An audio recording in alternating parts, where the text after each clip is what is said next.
हामीलाई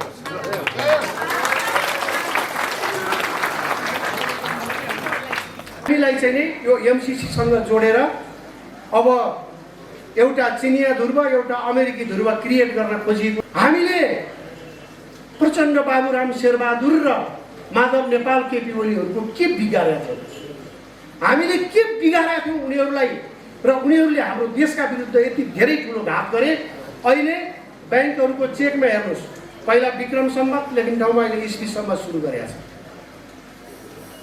कमसेकम त्यसमा नेपाल सम्वत लेखिएको भए यो हाम्रै भूमिको सम्वत हो, हामी स्वीकार गर्छौँ भनेको। नेपाललाई सक्षम मुलुकको रूपमा स्थापित गर्न हाम्रो टिम, हाम्रो पार्टीको जन्म भएको छ।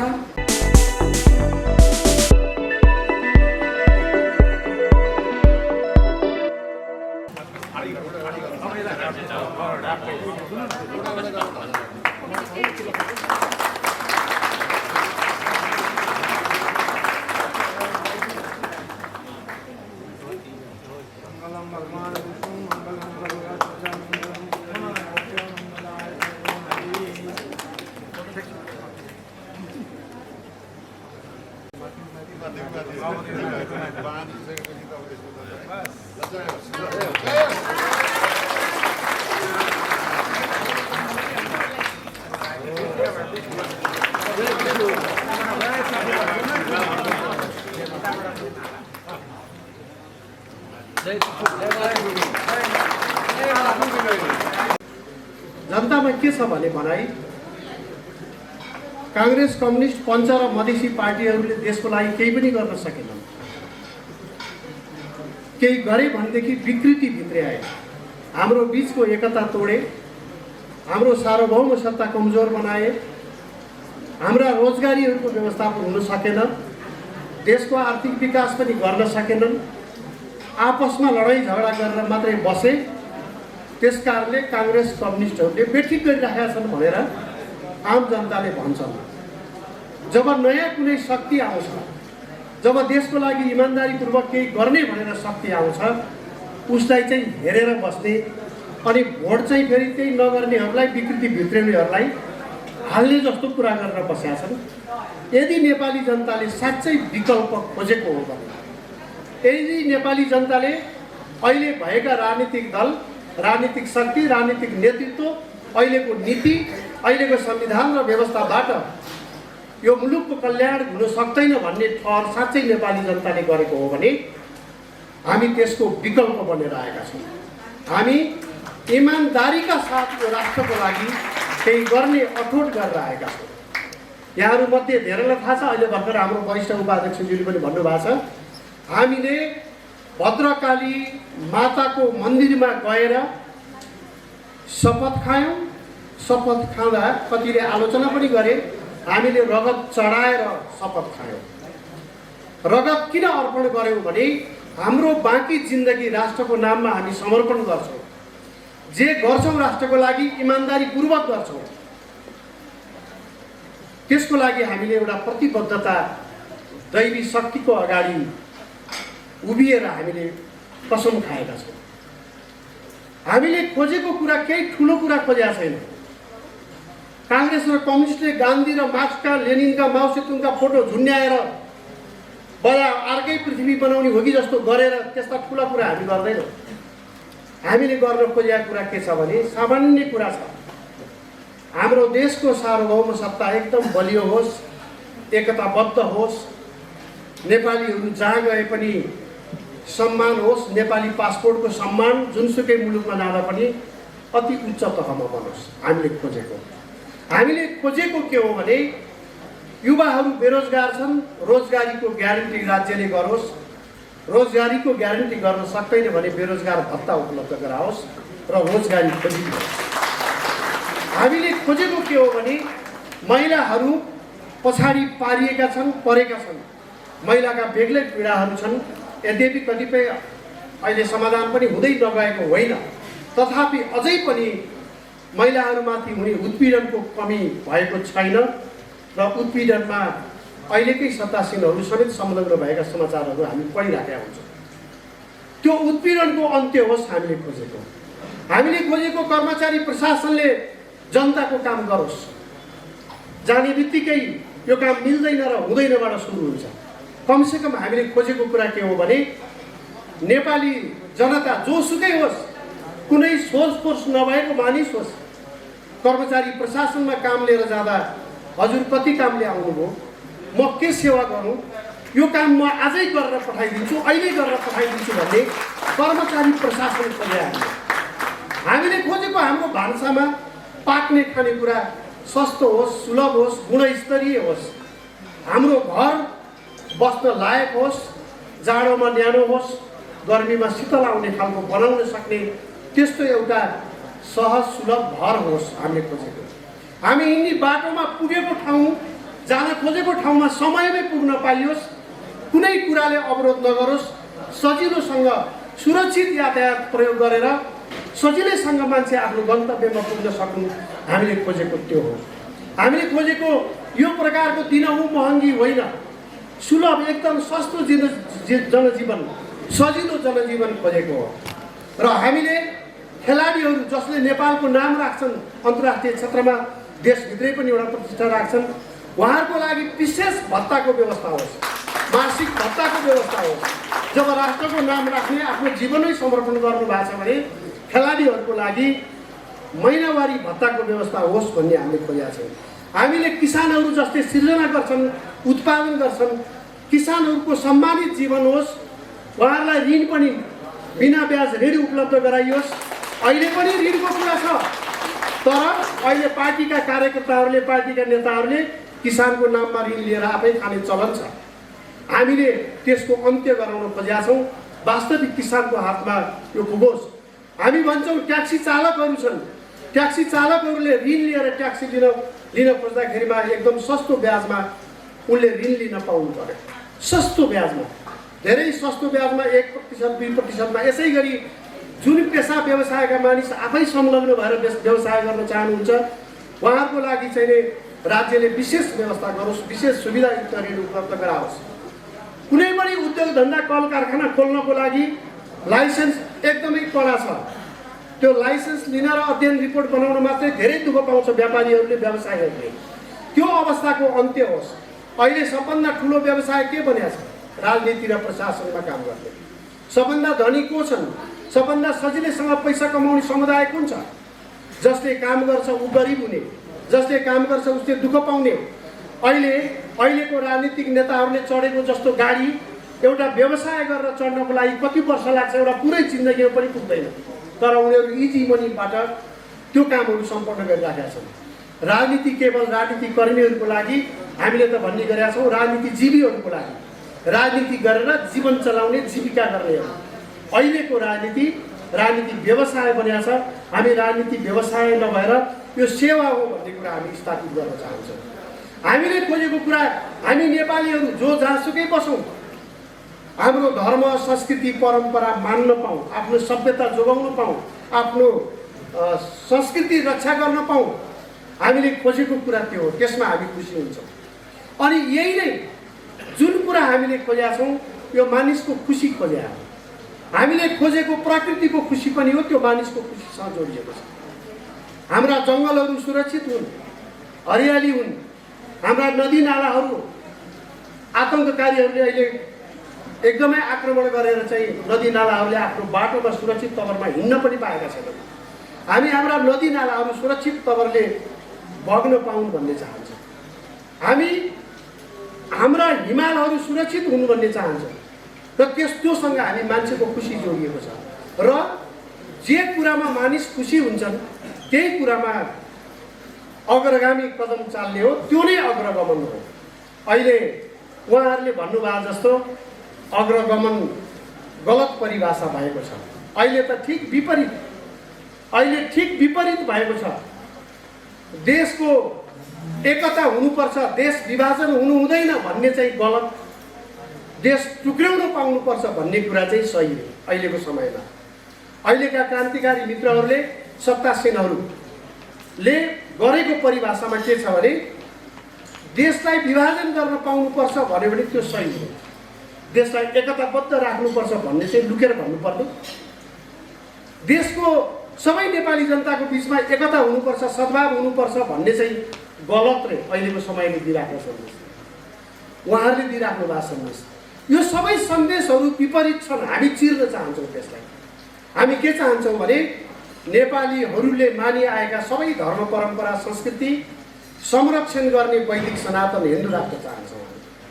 त्यसले नेपालीको बिचमा एउटा सम्मान र सद्भाव पैदा गर्नेछ। हामी किराँत धर्मको, बुद्ध धर्मको, जैन धर्मको, सिख धर्मको, बौद्ध धर्मको, मैत्रीय धर्मको जति पनि नेपालीहरूले मानिआएका धर्म छन्, इभन इस्लाम धर्म परापूर्वको कालदेखि मानिआउनु भएको छ। नेपालीहरूले मानिआएका सबै धर्म परम्पराको संरक्षण गर्ने वैदिक सनातन हिन्दू राष्ट्रको स्थापना हामीले खोजेका छौँ। हामीले खोजेका छौँ प्रदेशको संरचनाको खारेजी। यो जनतालाई ठग्ने कुरा भइरहेका छ। संहिताको अवधारणा किन ल्याइयो भन्दा जनतालाई अधिकार सेवा सुविधा दिन पर्यो भनेर ल्याइयो। तर बिचमा एजेन्ट किन खडा गरियो? जनता कहाँ बस्छ? आकाशमा बस्दैन। जनता बस्छ जमिनमा। जमिन भनेको ओडा हो, नगरपालिका, गाउँपालिका हो।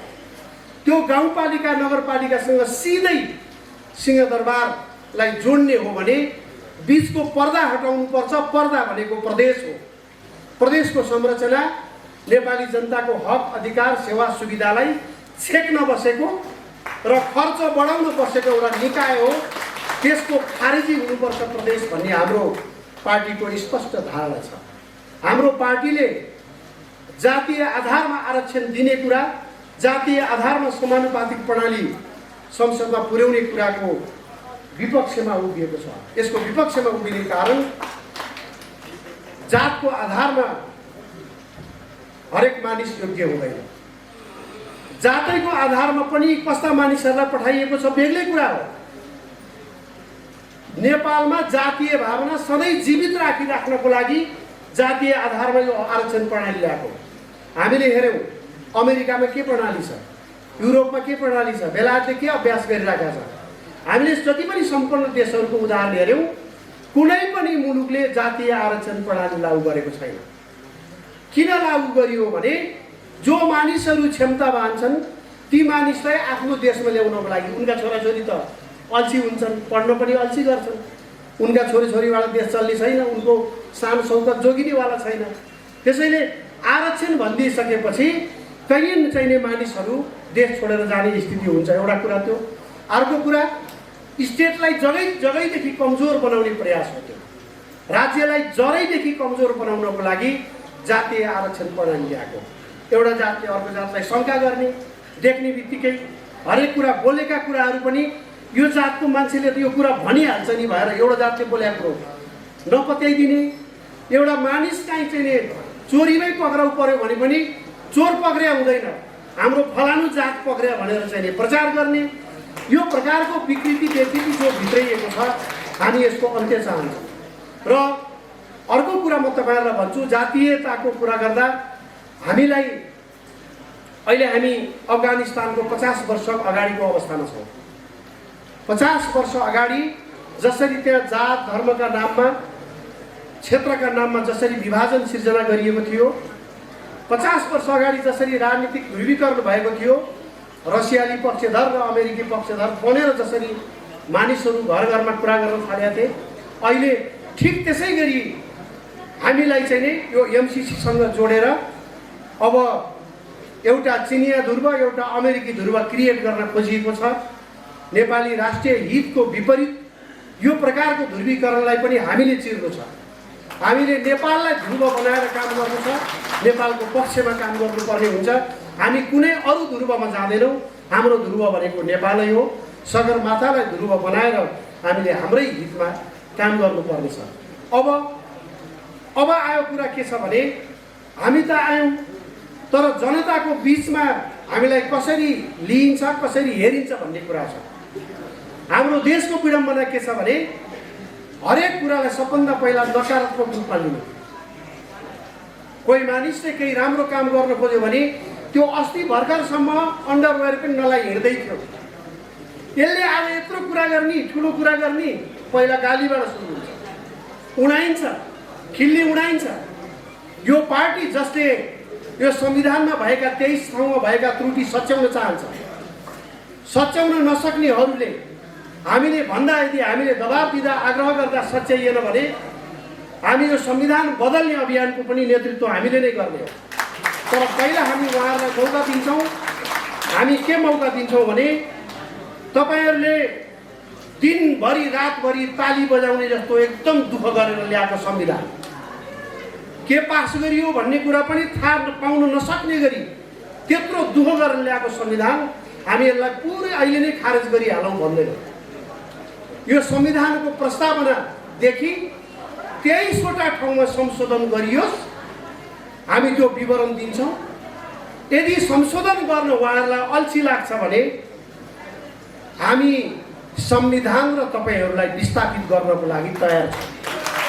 हामी त्यसको पनि अगुवाई गर्छौँ।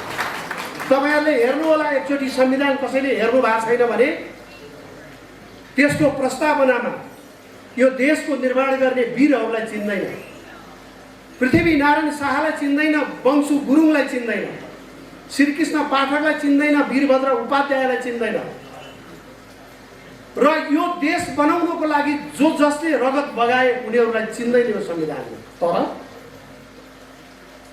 बहुराष्ट्रिय राज्य बनाउन भएर अहिले तराईमा खटिएका मान्छेहरूलाई प्रधानमन्त्री बनाउन, देशलाई जातीय राज्यमा विभाजन गर्नको लागि खटिएका मानिसहरू नाम चण्ड राखुन् या प्रचण्ड राखुन्, तर खटिएको के हो भने यो देशलाई विभाजन गर्ने केवल प्रधानमन्त्री बन्नको लागि यस्ता देश विरोधी एजेन्डाहरू बोकेर आउनेहरूलाई साथ दिने मानिसहरूलाई स्मरण गर्दै लेखिएको संविधान। त्यहाँ हेर्नुहोस्, घाइते, अपाङ्ग अनि अरू केहरूलाई स्मरण गर्दै उहाँ लेखेका छ। एउटा पार्टी विशेषको लागि, एउटा नेता विशेषको लागि लडेका मानिसहरूलाई चाहिँ स्मरण गर्ने यो संविधानको प्रस्तावनाले। तर यो देशै बनाउने, देशै स्थापना गर्न आफ्नो जीवन अर्पण गर्ने मानिसहरूलाई चाहिँ यो संविधानले नसम्झिने, यस्तो पनि संविधान हुन्छ? यस्तो संविधान पनि हामीलाई दिनुहुन्छ? नेपाली जनतालाई यसरी बेवकुफ बनाउनुहुन्छ? अहिलेसम्म उहाँहरूले देश विपरीतका कुराहरूलाई हामीले ल्यायौँ भएर हल्ला गर्दै आउनुभयो र हामीले एउटा विकराल हिंसाका बिचमा हिंसाको अन्त्य हुन्छ भने ठिकै छ त भन्दै हामीले धेरै कुरा सक्यौँ। तर अब सहने अवस्था छैन। किन सहने अवस्था छैन भने यो बिचको अभ्यासमा हामीले हेऱ्यौँ, उहाँहरूले यो देशको सार्वभौम सत्ता बलियो बनाउने काम गर्नुभयो कि, राष्ट्रिय एकता बलियो बनाउने काम गर्नुभयो कि, नेपाली जनताको सद्भाव र सुख बढाउने काम गर्नुभयो कि, यो बिचमा बजार भाउ घट्ने व्यवहार गर्नुभयो कि, उद्योग धन्दा कल कारखाना पहिलेभन्दा बढाउनु भयो कि, पहिलेभन्दा शान्ति सुरक्षा राम्रो गर्नुभयो कि, पहिलेभन्दा अपराध न्यून गर्नुभयो कि, पहिलेको भन्दा यो वैदेशिक रोजगारीमा जानेहरूलाई घटाएर स्वदेशमै रोजगारी सृजना गर्नुभयो कि, पहिलेको भन्दा कुन चाहिँ क्षेत्र छ जुन चाहिँ राम्रो हो अहिले 15 वर्षदेखि र यदि प्रजातन्त्र स्थापना भएको बेलादेखिको जोड्ने हो भने 2046 सालदेखि यताको 30 वर्ष 32 वर्षभित्रको हामीले हेऱ्यौँ भने यिनै अनुहार हुन्। 30 वर्षदेखि हामीले उहाँहरूको अभ्यास हेर्दा परिणामले के बतायो भने देश विपरीत दिशामा गएको छ, देश अग्रगमनतर्फ गएको छैन, देश प्रतिगमनतर्फ गएको छ। तर प्रचार हल्ला चाहिँ नै हामी अग्रगामी, उहाँहरू चाहिँ अग्रगामी भएर प्रचार गरिराख्नु भएको छ। ठिक विपरीत जनतालाई भुलैयामा राखिएको छ। वास्तवमा जनताले एकपटक सोच्नुपर्छ, हामीले आह्वान गरौँ, आग्रह गरौँ, यो मनमा जे लागिराखेको छ त्यो कुरा पनि सत्य नबोलिदिएर पनि समस्या राख्यो। नेपाली जनताको हाम्रो कस्तो संस्कार रहेछ भने आराम हुनुहुन्छ भन्यो भने हस्पिटल गइरहेको मान्छेले पनि आराम छु भनिदिने, अनि कस्तो छ हालखबर ठिकै छ भने ठिक छ भनिदिने, ठिकै हुँदैन। यस्तो खालको फर्मालिटीको कुरा राजनीतिमा पनि आइदियो। राजनीतिमा पनि के छ भन्दा ठिकै छ भन्ने तरिकाले गइराखेको छ। ठिक छैन, अब ठिक छैन, तपाईँहरूलाई समर्थन गर्न सकिँदैन। तपाईँहरूबाट न यो देश जोगिने भयो, न हामी जोगिने भयो, न हाम्रो भविष्य जोगिने भयो। अब तपाईँहरूको साथमा हामी रहँदैनौँ भन्ने आँट पनि नगर्ने, यो मुटुमा लागिराखेको छ। कि उहाँहरू गलत मानिसहरू हो, गलत नीति हो, गलत व्यवहार हो भनेर तैपनि भन्न नसक्ने। त्यसैले म आजैको दिन, यो पवित्र दिन एउटा आग्रह गर्न चाहन्छु आम नेपाली दाजुभाइ दिदीबहिनीहरूलाई, अब सत्य बोलौँ, अब औपचारिकताका कुरा छोडौँ, अब गुमराहमा पर्ने कुरा छोडौँ, अब एक थाल मासु भातमा भोट बेच्ने कुरा छोडौँ, 5 लिटर तेलमा भोट बेच्ने कुरा छोडौँ। अब कमसेकम देशको पक्षमा उभियौँ। देशको पक्षमा उभिने भनेको के हो भने, अघि हामीले भन्यौँ हाम्रो मुलुक धर्मसापेक्ष राष्ट्र हुनु पर्यो, हाम्रो मुलुक जातीय सद्भावसहितको मुलुक हुनु पर्यो, जातीय एकता पुनर्स्थापित हुनु पर्यो, हाम्रो मुलुक भ्रष्टाचार शून्य मुलुक हुनु पर्यो। अहिले राष्ट्रियताको मामिलामा तपाईँहरू ख्याल गर्नु होला, हरेक कोणबाट आक्रमण भएको छ, हरेक कोणबाट। शत्रु पक्ष यति सशक्त छ, यति सूक्ष्म तरिकाले हेर्छ, नेपाली चिनाउने, नेपाल चिनाउने जम्मै कुरा मेट्ने प्रयास 63 सालदेखि भयो। नेपालको नामै फेर्ने कुरा पनि आयो, त्यसको प्रतिरोध हामीले गर्यौँ, त्यसको प्रतिवाद हामीले गर्यौँ। नेपालको झन्डा फेर्ने कुरा पनि ल्यायो, त्यसको पनि हामीले प्रतिवाद गर्यौँ। नेपालले चलिआएको नेपाल सम्मत विक्रम सम्मत, नेपाल सम्मतमै त हात हालिहालेन, विक्रम सम्मत पनि फेरेर इस्वी सम्मत चलाउनुपर्छ भने त्यो पनि हामीले प्रतिवाद गर्यौँ।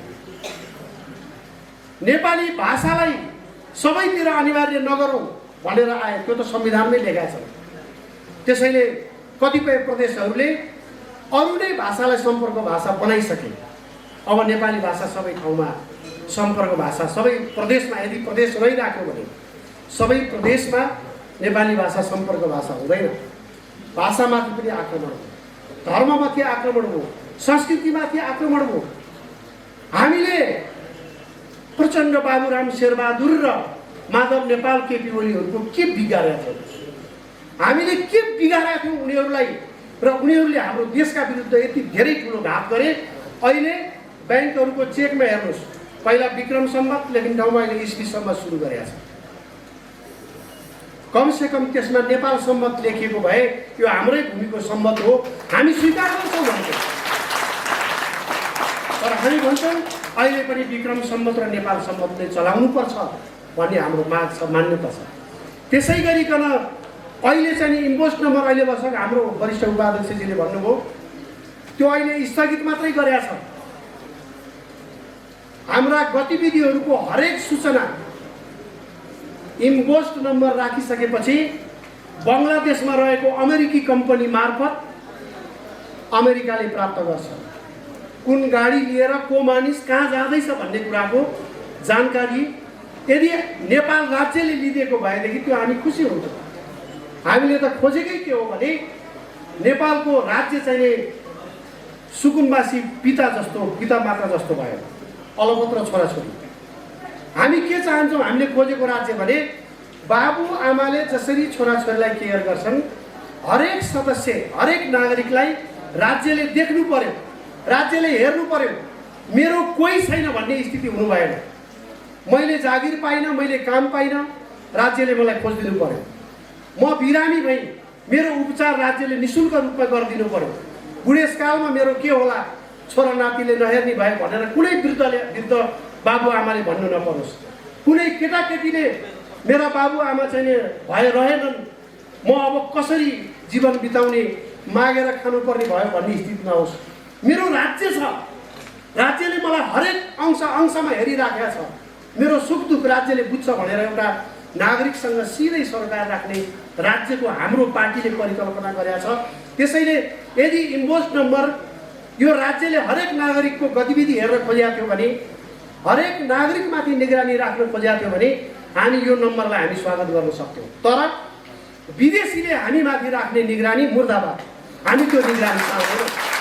यो बिचमा, यो देशभित्र तपाईँहरूले हेर्दाखेरि मात्रै यो टेलिभिजनमा हेर्नुहुन्छ, आज माधव नेपालजीले यसो गर्नुभयो, फलानु प्रसादले यसो गर्नुभयो, फलानु बहादुरले यसो गर्नुभयो। वास्तवमा उहाँहरू पुतली मात्रै हो, डमी।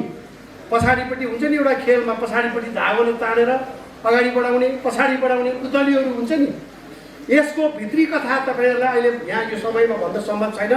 नेपाली जनतालाई किताब लेखेर पनि भन्नुपर्छ भनेर एउटा किताब माघ महिनामा प्रकाशित हुँदैछ। हामीले वर्तमान राजनीतिक नेतृत्वले यहाँसम्म आउँदा कसरी कठपुतलीको भूमिका निर्वाह गरेका थियो भन्ने कुराको 25 वर्षदेखि हामीले अनुसन्धान गरिराखेका थियौँ। त्यो किताब आगामी माघमा प्रकाशित हुन्छ। शत्रु पक्षले अहिले नै यो घोषणा गर्दाखेरिमा मेरो सुरक्षा या हाम्रो सुरक्षाको कुरा आउला, तर हामीले राज्यको नाममा देशका लागि ज्यानै समर्पण गरेर आएका छौँ। हामीले तपाईँहरूलाई भन्नुपर्दाखेरि यहाँ हाम्रा पार्टीका अधिकांश सबै साथीहरूले एउटा अठोट गर्नुभएको छ। त्यसै रगत चढाएको होइन। हामीले अब आफ्नो घरको हिसाब किताब, आफ्नो साथी मित्र दुश्मन को हो सबै डायरीमा लेखिदिएर छोरा छोरीलाई जिम्मा लगाएर त्यसपछि हामी यो राजनीतिक पार्टी खोलेर आएका छौँ। हामी कुनै बाँचेर कुनै फलानो र चिलानो जस्तो अघि पछि गाडी हल्लाएर हिँड्ने, देशको सम्पत्ति स्वाहा बनाउने, विदेशमा बसेर रगत पसिना बगाएर कमाएको पैसा ल्याएर आफ्नो घर चलाउने त्यस्तो उद्देश्यको लागि हामीले राजनीति सुरु गरेका होइनौँ। हामी त यत्रो समयसम्म हामी के पर्खिरहेका थियौँ भने यो देश उहाँहरूले नै बनाइदिए पनि हुन्छ। कहिलेकाहीँ चाहिँ नि चोरले नै चाहिँ राम्रो काम गरिदियो, झ्यालढोका बनाइदियो भने पनि हामी स्वीकार गर्छौँ नि। हो, त्यसै गरी चोरै भए पनि आफ्नो घर बनाइदिन्छ, देश बनाइदिन्छ, बदमासै भए पनि भने ठिकै छ भनेर हामीले यत्रो 15 वर्षदेखि पर्खिबसेका थियौँ। अब हाम्रो पनि जिन्दगी जान लाग्यो। कसैले सुरु नगर्ने हो भने राम्रो कामको थालनी, कसैले पनि नगर्ने भएदेखि अनि कसले चाहिँ गर्ने त भन्ने प्रश्न उठ्छ। यसो हेरिन्छ, यतिका पार्टीहरू अहिले घोषणा गरेका छन् 10 लाख हामीले सदस्य पुर्यायौँ, अर्कोले घोषणा गरेका छ 10 लाख हामीले पनि पुर्यायौँ पार्टी सदस्यहरू। तपाईँहरूलाई म एउटा उदाहरण दिन्छु। 3 वर्ष अगाडि चाइनामा हाम्रो एउटा भिजिट थियो।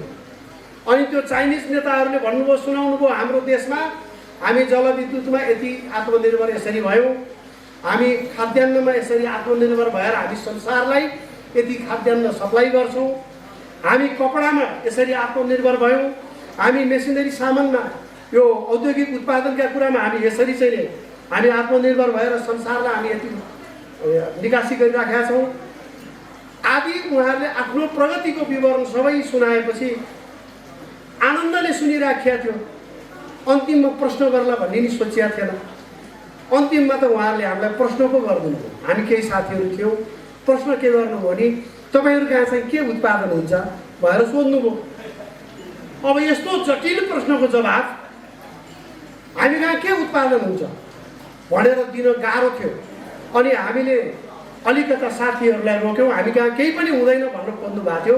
विषयलाई मैले डाइभर्ट गर्न चाहेँ र भने हामी कहाँ राजनीतिजीवीहरू उत्पादन हुन्छन्, तर हामीले बजार पाइरहेको छैनौँ।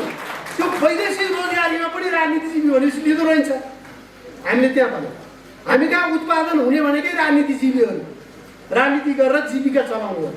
त्यसैले अब त्यो चाहिने वैदेशिक रोजगारीमा समेत नलिने खालका मान्छेलाई हामीले देश चलाउने जिम्मा दिएको छ। एउटा अर्को कुरा, अहिलेको हामीलाई देश चलाउनेहरू हामीले देशलाई सफल बनाउँछन् भनेर पर्खेका मान्छेहरू के हुन् त भनेपछि पढ्न नसकेकाहरू, पढ्न नखोजेकाहरू, पढ्न अल्छी लागेकाहरू, तर केही न केही गर्नु पर्यो भन्ने मनमा चाहिँ भइराखेको। त्यसपछि अब व्यवसाय गर्नु पर्यो भएर चाहिँ खोज्दाखेरिमा बैङ्कले नपत्याएको, ऋण पनि नपत्याएको, यसले गरी खाँदैन भन्ठानेकाहरू।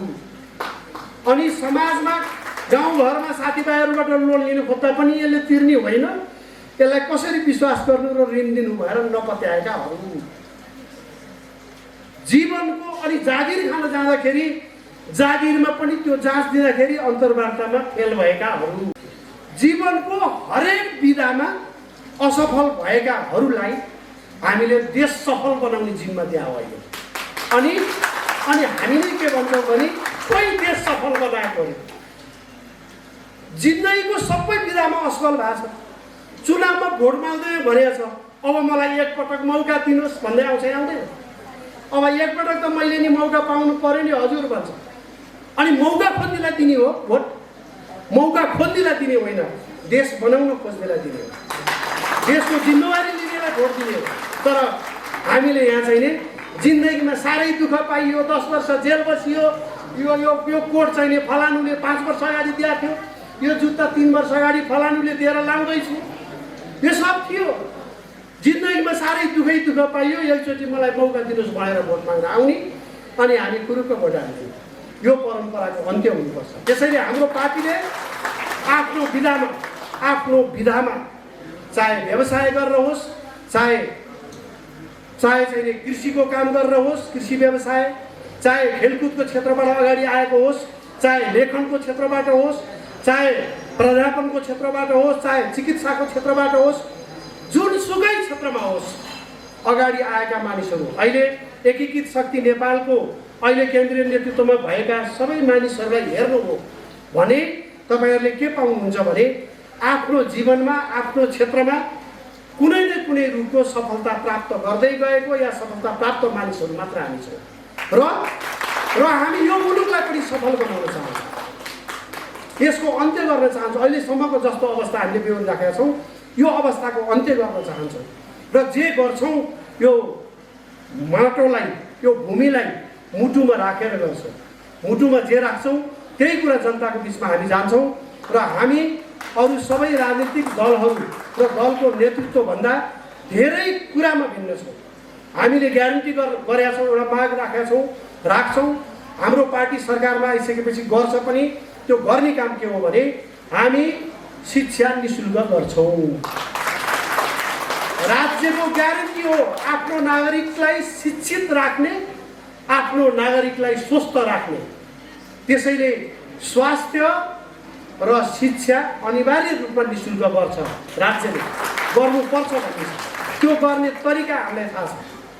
त्यो गर्ने तरिका अहिले नै यहाँहरू समक्ष मैले राखिनँ, त्यो एउटा रणनीतिक योजना हो र हामी के चाहन्छौँ भने सुरक्षा र न्याय पनि निःशुल्क हुनुपर्छ भन्ने चाहन्छौँ। अहिले वकिल राख्ने पैसा नभएर मानिसले अन्याय सहेर बस्नु परेको छ। हामी त्यो अवस्थाको पनि अन्त्य गर्न चाहन्छौँ। कुनै नेपालीले म फलानुबाट असुरक्षित भई भन्दा पुलिस घरमै पुगेर सुरक्षा दिने, अहिले बेकामका मानिसहरूलाई, अपराधीहरूलाई 100 जनाको जत्था राख्दिया छ सुरक्षा दिन भनेर। तर जनताले मैले सुरक्षा चाहियो भन्दा प्रहरी कार्यालयभित्र छिर्न पनि नदिने अवस्था छ। हामी त्यो अवस्थाको अन्त्य गर्छौँ। हरेक नागरिकको सुरक्षा, न्याय, शिक्षा र स्वास्थ्य अनिवार्य रूपमा हामी निःशुल्क गराउन चाहन्छौँ। हामीसँग त्यसको कार्ययोजना छ र त्यो कार्ययोजना हामी निश्चित समयमा कार्यान्वयन गर्छौँ। र हामीले अर्को के योजना बनाएको छौँ भने अहिले व्यापारी व्यवसायी यहाँ कोही हुनुहुन्छ भने, हुनुहुन्छ केही साथीहरू, तपाईँहरूले अरू कुरामा त दुःख पाउनुभयो, पाइराख्नु भएको छ। देशभरिका सबै उद्यमी व्यवसायीहरूले दुःख पाउनु भएको छ। त्यो कर तिर्न जाँदा समेत दुःख पाइन्छ। हामीले हाम्रो कर नीति बदल्न खोजेका छौँ। हामीले जनमुखी कर नीति भनेर जसले जति कमाइ गर्न सक्छ हरेक घर परिवारले आफैले कर निर्धारण गरेर राज्यलाई जानकारी दिने, कर उठाउन घर घरमा मान्छे आउने या अनलाइनबाट कर बुझाउने व्यवस्था गर्ने। हामीले अब कर्मचारीको मुख हेरिराख्नु पर्दैन, त्यहाँ गएर घुस दिइराख्नु पर्दैन, कर तिर्नको लागि पनि 4 दिन 5 दिन धाउनु पर्ने अवस्था अब बन्दैन, हामी बन्न दिँदैनौँ। त्यसैले हामीले त्यो जनताले भोग्नु परेको हरेक समस्याहरूको हामीले यतिका वर्षसम्म जुन अध्ययन गरेर बस्यौँ, जुन अनुसन्धान गऱ्यौँ, के गर्दा जनताको हित हुन्छ भन्ने कुराको हामीले जुन सोच बनायौँ, अब त्यसलाई कार्यान्वयन गर्ने बेला आएको छ।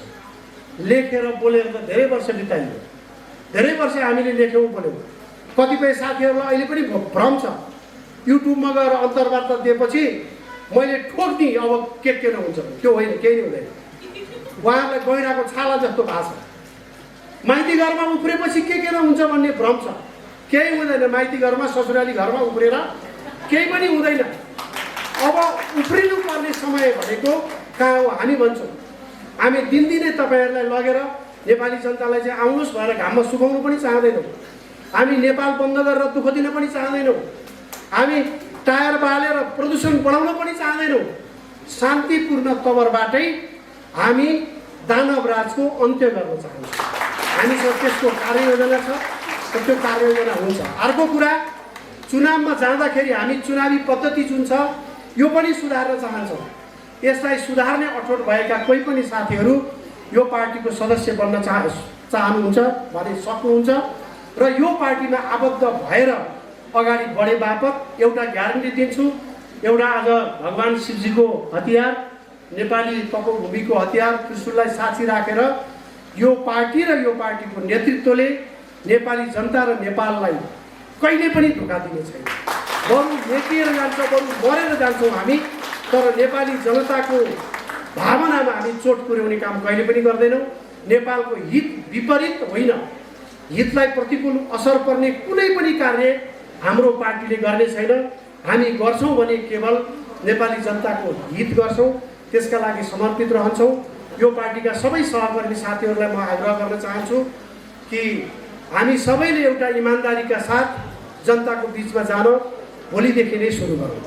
अब अर्को कुरा नि म आह्वान गर्न चाहन्छु, जसले जो नेपाली काङ्ग्रेस बनेर बस्नु भएको छ, जो नेपाली कम्युनिस्ट बनेर बस्नु भएको छ, जो नेपाली फोरम अहिले के नाम राखेको छ, वर्षमा एकपटक नाम चेन्ज हुन्छ, थाहा छ के नाम राखेको छ अहिले, एउटा जे होस् मधेसको नाममा खुलेको पार्टी, हजुर सजपा जसपा जे होस्, मतलब हामी त्यो बन्यौँ अनि पञ्च बन्यौँ। हामी राप्रपा प्रजातिका अनेकौँ गुटुको गुटका पञ्च बन्यौँ। त्यो सबै त बन्यौँ, तर एउटा कुरा बन्न बाँकी छ, त्यो चाहिँ नेपाली।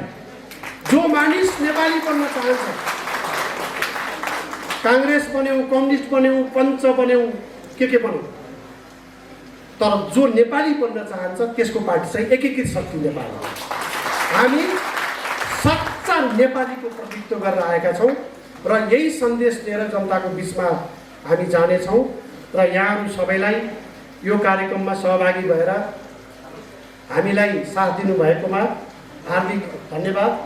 र भविष्यमा अरू महत्त्वपूर्ण कार्यक्रमहरूमा पनि यहाँहरूको सक्रिय सहभागिता रहनेछ भन्ने विश्वास दिलाउँदै म सञ्चार माध्यमका साथीहरूलाई पनि हार्दिक धन्यवाद दिन चाहन्छु। र अन्तिममा एउटा सूचना दिएर बिदा हुन्छु।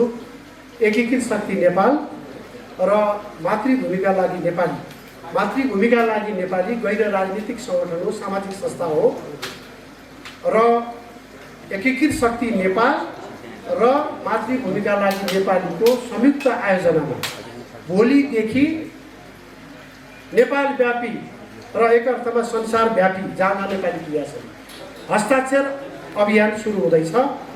हामी र हाम्रा एजेन्डाहरूमा सहमति जनाउने सबै साथीहरूको हस्ताक्षर लिने र त्यसपछि हामीले अरू कार्यक्रम तर्जुमा गर्नेछ। भोलि इन्द्रचोकमा 11 बजे हामीहरूको कार्यक्रममा सबै सहकर्मी साथी र अन्य मिडियाका साथीहरूलाई पनि सहभागिताको लागि आग्रह गर्दै म अहिले बिदा हुन्छु। धन्यवाद। जय माता। सम्पूर्ण उपस्थित महानुभावहरूप्रति हार्दिक शुभकामना गर्दै हामी यो इतिहासलाई मोड्ने क्रममा नेपालको सक्षम इतिहासलाई फेरि कायम गर्ने नाममा र नेपालमा भइरहेका विकृति र विसङ्गतिको अन्त्यको निम्ति यो एकीकृत शक्तिको जन्म भएको छ। यसले सम्पूर्ण नेपालीहरू होइन, अन्तर्राष्ट्रिय स्तरमा पनि नेपालको हैसियतलाई उच्च राख्नको निम्ति हामी जस्तो सुकै प्रयत्न पनि जारी राख्नेछौँ भन्ने क्रममा हामीले प्रतिबद्धता पनि यस पूर्व नै जाहेर गरिसकेका छौँ। आज यस इतिहासलाई नयाँ मोड दिने क्रममा इतिहासलाई बिग्रिन थालेको इतिहासलाई फेरि सक्षम इतिहास कायम कसरी गर्ने भन्ने सन्दर्भमा विभिन्न दस्तावेजहरू कार्यक्रमहरू मार्फत हामी देशभरि प्रसारण गर्ने पक्षमा पनि छौँ र विभिन्न कार्यक्रम मार्फत ट्रेनिङहरू मार्फत पनि यसलाई हाम्रो अवधारणाहरू स्थापित गर्दैछौँ।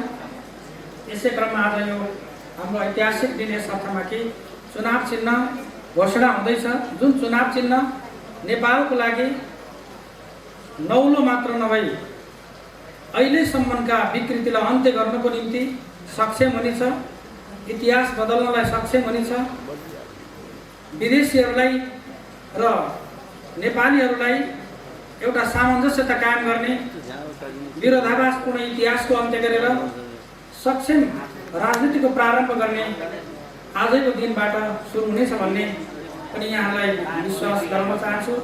हामी हरेक हिसाबले, हामीसँग भएका वस्तुगत हिसाबले, ज्ञानका हिसाबले, इतिहासका हिसाबले, पूर्वजले गरेका कर्मका हिसाबले र नेपाल एकीकरणको इतिहास हेर्ने भने पनि हामी हर ठाउँमा संसारलाई पाठ सिकाउनु पर्ने भित्र पर्छौँ। तैपनि हामी साना साना कुरामा अरूका कुरा सिकेर, अरूका कुराबाट राम्रा कुरा गर्दै नराम्रो इतिहास बनाउने प्रक्रियाको अन्त्यको निम्ति प्रारम्भिक दिनहरू सुरु भएको हुनाले नेपाललाई सक्षम मुलुकको रूपमा स्थापित गर्न हाम्रो टिम, हाम्रो पार्टीको जन्म भएको छ। त्यसकारणले अरूलाई जसरी हेर्ने दृष्टिकोण यस पार्टी अन्तर्गत, यस पार्टीका क्याडरसम्म नरहोस् र हामीमा भएका त्रुटिहरूलाई यहाँहरू सबैले सच्याउने मौका पनि दिनुहुनेछ भन्ने विश्वास पनि हामी राख्दछौँ। किनभने 400 भन्दा बेसी इतिहास पुरुषहरू, ऋषिहरू भएको यो देश, नेपालको नाम मात्रै पनि अहिलेसम्ममा 4वटा भएको छ। नेपालको नाम अहिलेसम्ममा 4वटा भएको छ। 4वटामा यहाँले भविष्य पुराण हेर्न सक्नुहुन्छ। सत्य सत्यवती नाम त्रेतायाम तपोवन द्वापरे मुक्ति सोपानम कलो नेपालीका पुरी भन्ने छ। कलियुग हुँदा चाहिँ नेपालीहरूको बस्थ्यो भन्ने छ। आज हामी यो बिस्तारै यसलाई अन्त्य गर्नको निम्ति, अब जैमिनी ऋषिले स्थापित गरेको झन्डालाई फेरि विस्थापन गर्नको निम्ति अनेकौं कोणबाट आवाजहरू आइसकेका छन्।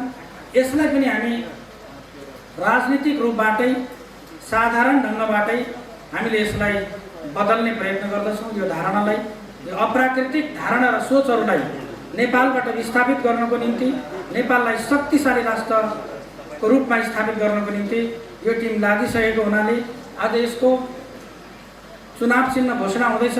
यो चुनाव चिन्हले देशलाई आजको दिनबाट महत्त्वपूर्ण परिवर्तनको सङ्घारमा लानेछ भन्ने सानो विश्वास, मैले विश्वास लिएको छु र यो मेरो सानो छोटो भनाइ अन्त्य गर्छु। धन्यवाद।